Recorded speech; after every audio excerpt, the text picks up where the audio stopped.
Okay, so year sevens, continuing the work from those extracts from Frankenstein that we started looking at last lesson.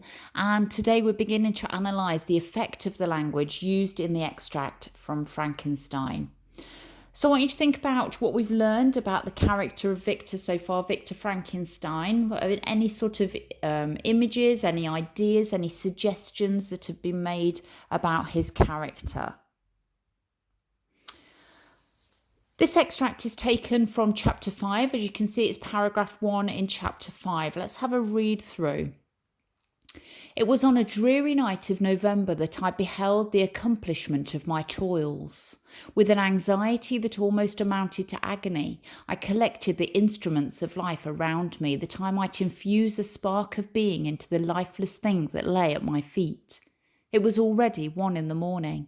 The rain pattered dismally against the panes, and my candle was nearly burnt out, when, by the glimmer of the half-extinguished light, I saw the dull yellow eye of the creature open.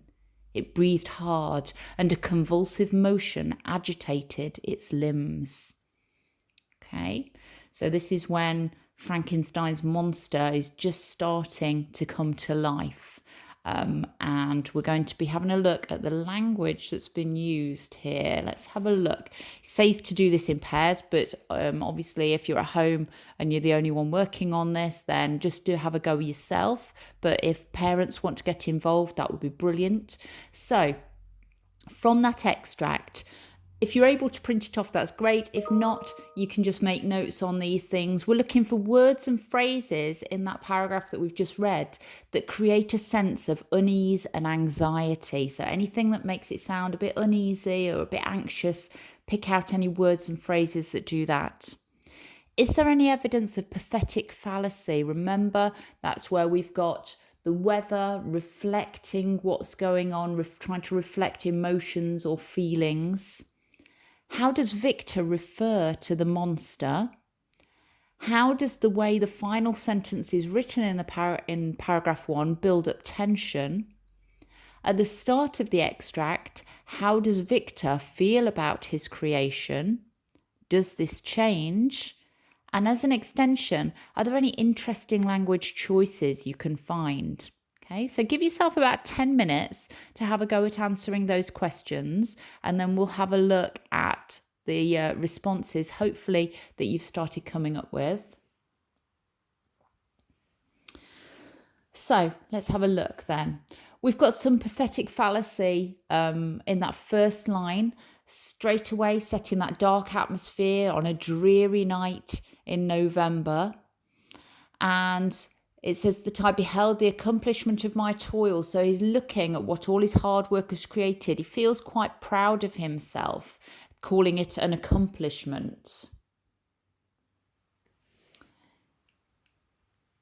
At this point, he doesn't see any immorality in what he's doing. He's created a monster and he's bringing it to life. He calls it collecting the instruments of life around me that I might infuse a spark of being into this lifeless thing that lay at my feet. This section here with the anxiety that almost amounted to agony. So we can see just how important this is to Victor, that it's affecting him physically. He's talking about agony with his anxiety.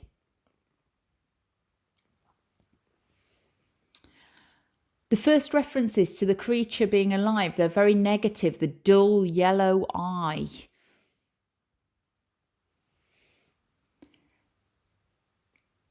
By calling it a thing, it's quite derogatory, putting it down, the creature he spent so much time on. So that sort of gives us a bit of a reflection of what Victor's like as a person. He spent all this time creating this being and then calls it a thing. And again, we've got some more pathetic fallacy when it describes the rain pattering dismally against the panes. Let's have a look at the next 2 paragraphs then from chapter 5. So this continues from where we've just left off. How can I describe my emotions at this catastrophe, or how delineate the wretch whom with such infinite pains and care I had endeavoured to form?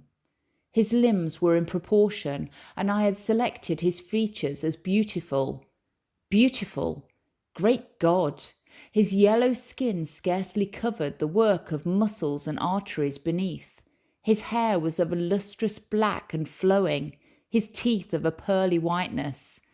But these luxuriances only formed a more horrid contrast with his watery eyes that seemed almost of the same colour as the dun-white sockets in which they were set, his shrivelled complexion and straight black lips.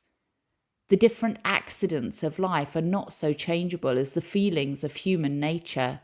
I'd worked hard for nearly 2 years for the sole purpose of infusing life into an inanimate body. For this I had deprived myself of rest and health. I desired it with an ardour that far exceeded moderation. But now that I had finished, the beauty of the dream vanished. The breathless horror and disgust filled my heart.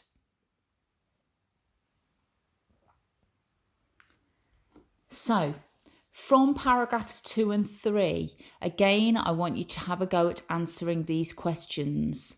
Firstly, what are these paragraphs about? What words convey, that means show, the hideous nature of the beast? So which words show it to be quite disgusting? Are we given any information about the narrator himself? So think about what we've learned about Victor Frankenstein from paragraphs 2 and 3. What punctuation is used for effect and how? Are there any contrasts, and what's the effect of these? And in your own words, explain what is frightening or unnatural about the creature's appearance. And again, you should spend about 10-15 minutes on answering those questions. Okay, off you go.